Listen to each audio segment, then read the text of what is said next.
बोले भारत माता की, गौ माता की, और एक जिंदाबाद लगा दो गजेंद्र सिंह शेखावत जी की जिंदाबाद, भारतीय जनता पार्टी जिंदाबाद।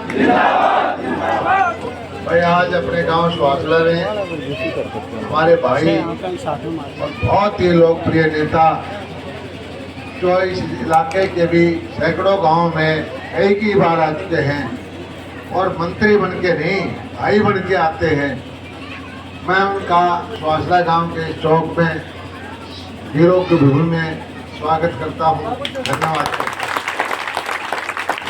मैं तो आपके बीच में आता ही रहता हूं और वोट की प्रार्थना में करने आज फिर आया हूं। मैं समझता हूं कि सुहासला गांव ने जो मेरा साथ दिया है इतना और किसी गांव ने नहीं दिया।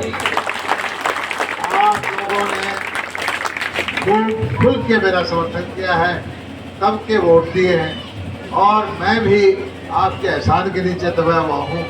जो आपके काम पेंडिंग है, कुछ रह गए हैं, उसको करूँगा, क्योंकि पिछले 5 साल का टाइम संकट का था। कोरोना का संकट आया, उसमें आधा टाइम तो मिल ही नहीं सकते थे आदमी से आदमी, उसके बावजूद भी बहुत सारे काम हमने किए हैं। मेरा तो एक ही लक्ष्य है, शेखावत जी की भी मदद लूँगा कि मैं यहाँ से एक एयरपोर्ट पे सड़क निकालनी है। 1.25 घंटे के अंदर हमारा एयरपोर्ट पहुँच सकता है। ग्रीनफील्ड प्रोजेक्ट निकालने के बाद में वो लगभग प्रोजेक्ट प्रपोजल चल रही है। उसके बाद क्या होगा, गुड़गांव के, दिल्ली के, फरीदाबाद के उद्योगपति वो कहते हैं भाई हम तो वहाँ उद्योग लगाएंगे जहाँ सुबह निकले और सुबह शाम को आके अपने बच्चों के पास रहें। 1.25 घंटे में यहाँ आए, 1.25 घंटे में वापस चले जाएं और 8 घंटे 6 घंटे काम करें, तो यहाँ औद्योगिक क्षेत्र बन जाएगा। वो मैं बनवाऊँगा। यहाँ के बच्चे सरकारी नौकरी नहीं कर पाते, उनके सबको रोजगार मिलेगा। और लोग गुड़गांव दिल्ली के अंदर 18-20 करोड़ रुपये जमीन की एकड़ है, हमारी जमीन 20-30 लाख रुपए की है, तो यहाँ बहुत अच्छा औद्योगिक क्षेत्र बनेगा।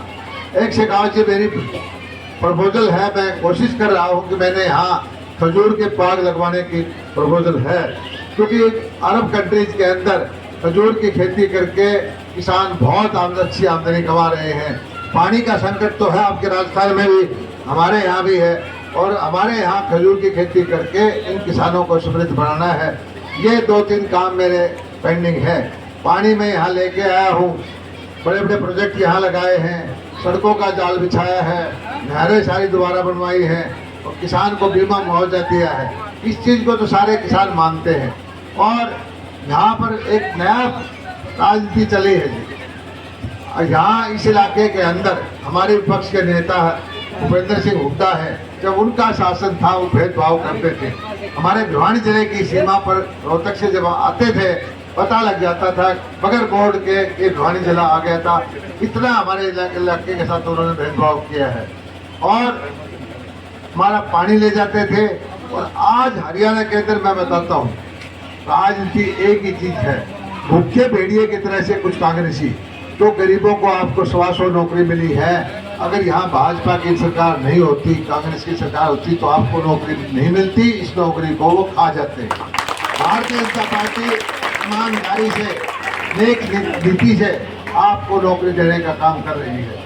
कांग्रेस वाले क्या करते हैं कि वो अपने नेताओं को, अपने रिश्तेदारों को, अपने परिवार वालों को, आपके प्रतिभाशाली बच्चे की नौकरी को खाना चाहते हैं। भारतीय जनता पार्टी आपके लिए लड़ रही है, प्रतिभाशाली बच्चों के लिए लड़ रही है, गरीब परिवार के बच्चों के लिए लड़ रही है, और वो अपने रिश्तेदारों को, अपने नेताओं के, उनके लिए लड़ रही है। तो इतना फर्क हमारे दोनों पार्टियों में है। मैं समझता हूँ कि यहाँ पर कोई भी लोग उसके कांग्रेस पार्टी को समर्थन नहीं करेगा। 10 साल से आपने देखा है कि हुड्डा साहब हमारे इलाके में कभी आए नहीं और इस इलाके का उन्होंने भी कोई विकास नहीं किया। और उन्होंने एक ठेका प्रथा दे दी है, एक ठेकेदार पैदा कर दिया है।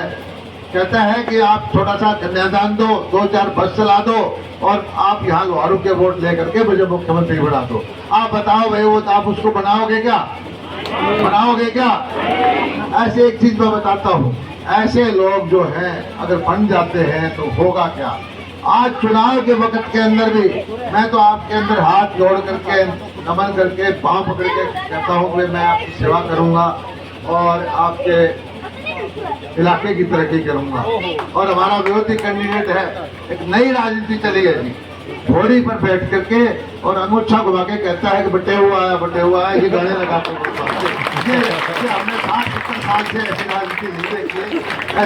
ऐसे मूर्ख ऐसे आदमी को आपने भी कितने आदमी देखिए, हाथ करके बताओ। ये गाना चला के बस घोड़ी में बैठ के रुपए फेंक रहे हैं उसके ऊपर और कहता है गाँव में बटे हुआ इसको कौन वोट देगा ऐसा आदमी। इस तरह के मूर्ख आदमी यहाँ इलाके के अंदर कोई नहीं बनाएगा। मैं कपा चढ़ा ये इन लोगों का प्यार है, इन लोगों का आशीर्वाद है। ये वीरों की भूमि है, सैनिकों की भूमि है।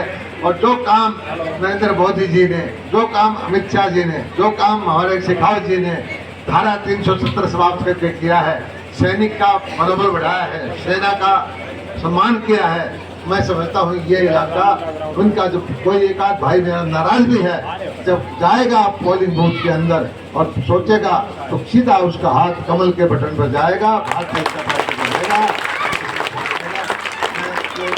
मुझे भरोसा दिलाता हूँ कि ये सुहासड़ा काम जिस तरह से मुझे बार बार आशीर्वाद देता है, अब आप आ गए तो उससे भी सवाया करके जो है आशीर्वाद देगा आपका। मैं एक बार फिर से त्योहारों की वीरों की भूमि में स्वागत करता हूँ। धन्यवाद। जय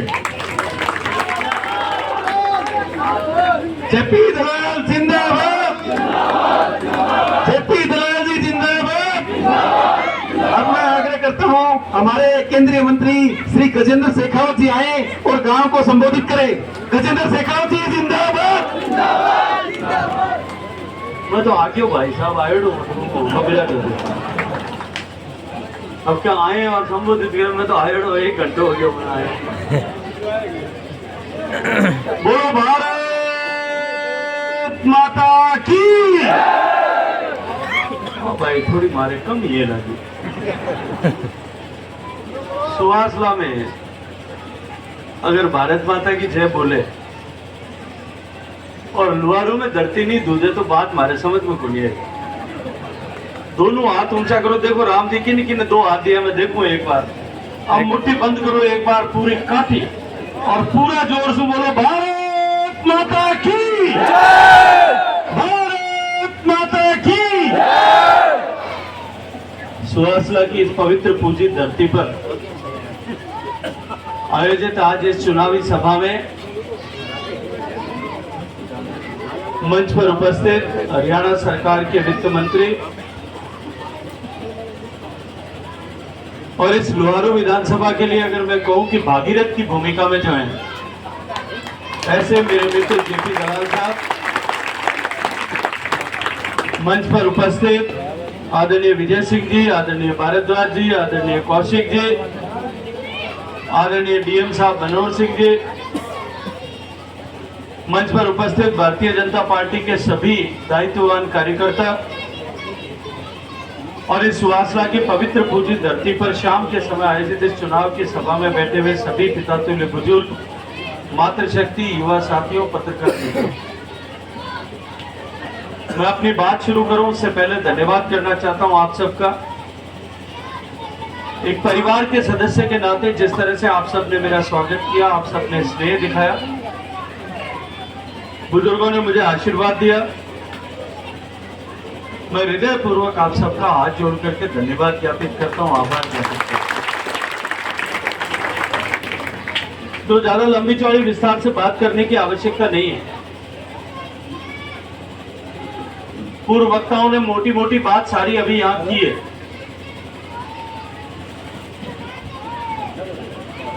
लेकिन चुनाव अत्यंत महत्वपूर्ण चुनाव होता है। देखिए पहले राजा जो है वो रानी के गर्भ से पैदा होता है। अपनी ये लोहारू की धरती महाराज शेखा जी की शेखावाटी के 4 परगने लोहारू, महेंद्रगढ़, इनमें से एक हिस्सा एक स्तंभ हुआ करता था। हमारा राजा वो होता था जो रानी के गर्भ से पैदा होता था, या जो भुजाओं की ताकत से, तलवार की ताकत पे जीत करके कोई बन जाता था, वो राजा होता था। अब हमारा राजा वो होता है जिसको हम जनता के लोग चुनते हैं, लोकतांत्रिक व्यवस्था। सुहासला का सरपंच कौन होगा वो गांव के लोग तय करते। यहाँ का पंचायत का ब्लॉक का प्रमुख कौन होगा ये भी हम तय करते। हरियाणा की सरकार किसके हाथ में बनेगी उसके लिए विधायक हम चुनते हैं, सांसद हम यहाँ से चुन करके भेजते हैं। वो सांसद मिलकर के दिल्ली के में प्रधानमंत्री की कुर्सी पर कौन बैठेगा इसका अप्रत्यक्ष रूप से निर्णय हम करते हैं। हम यहाँ से चुन करके अपनी सरकारों को, अपने राजाओं को भेजते हैं। इसलिए हमारा जो मत है, हमारा ये वोट है, ये बहुत महत्वपूर्ण है, क्योंकि आने वाले 5 साल के लिए हमारे भविष्य का निर्धारण करने वाला, भविष्य का निस्तारण करने वाला। हम ये जो एक खटका दबा करके एक वोट डालने वाले, ये हमारे इस गांव की, हमारे तहसील की, हमारे जिले की, हमारे राज्य की और हमारे देश की तकदीर और तस्वीर बनाने वाला है। इसलिए हमारा ये वोट अत्यंत महत्वपूर्ण है और इसकी महत्ता को समझते हुए हमको मतदान करने की आवश्यकता, और अगर महत्ता की समझने की जरूरत पड़ती है तो हमको तुलना करके देखना होगा। अब अगर तुलना करनी हो 10 साल की, 10 साल भारतीय जनता पार्टी का शासन देश में भी था, भारतीय जनता पार्टी का शासन प्रदेश में भी था। अगर मैं देश के परिप्रेक्ष्य में बात करूं तो 10 साल मोदी जी से पहले 10 साल तक यूपीए का मनमोहन सिंह जी की सरकार थी। 2 ही तरह के समाचार अखबार में छपते थे, या तो घोटाले के समाचार छपते थे या आतंकवादियों के द्वारा की गई बड़ी आतंकवादी घटनाओं के समाचार छपते थे। घोटाले धरती में कोयले से लेकर के आकाश में तरंगों को बेचने तक लाखों लाखों करोड़ रुपए के घोटाले उस समय हुए। और अगर आतंकवादी धमाकों की बात करूं तो हमारी आस्था के केंद्र जितने भी हैं,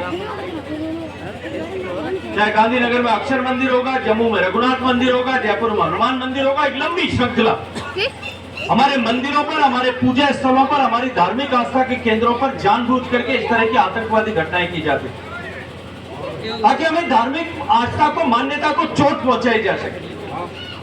और दूसरी तरफ इस भारत की अर्थव्यवस्था जिन शहरों से संचालित होती है, चाहे वो मुंबई होगा जहां आतंकवादी हमला हुआ, दिल्ली में बम विस्फोट हुए, हैदराबाद में हुए, बेंगलोर में हुए, चेन्नई में हुए, जयपुर में हुए, जो भारत की अर्थव्यवस्था जहां से चलती है उन केंद्रों में आतंकवादियों की बड़ी घटनाएं हुई। 2 ही तरह की चीजें अखबारों में छपती थी। और आज पिछले 10 साल में मोदी जी की सरकार के 10 साल उठा करके देखिए, इस 10 साल में 2 तरह के समाचार छपते हैं। या तो गरीब में के जीवन में परिवर्तन आने के समाचार छपते हैं, गरीब का घर मिला, 4 करोड़ गरीबों को घर मिले। देश में 12 करोड़ माताओं बहनों को नित्य प्रतिदिन जिस शौचालय के न होने के कारण से अपनी गरिमा के साथ में समझौता करना पड़ता था, उन 12 करोड़ परिवारों की महिलाओं को, माताओं बहनों को गरिमा के साथ, सम्मान के साथ जीने का सौभाग्य जो है उस शौचालय के माध्यम से मिला। देश में 4 करोड़ परिवार ऐसे थे आजादी के बाद में भी।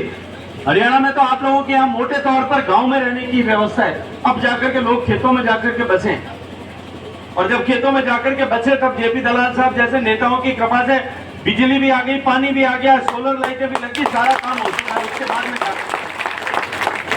मैं तो राजस्थान के जैसलमेर में पैदा हुआ। मेरा गांव बेशक आपके पड़ोस में सीकर जिले में होगा, लेकिन मेरा जन्मस्थली जैसलमेर में थी और मेरी कर्मस्थली जोधपुर में मारवाड़ में। वहां मैंने देखा है माताओं बहनों को 10-10 किलोमीटर, 5-5 किलोमीटर पानी लेने जाने जाते हुए।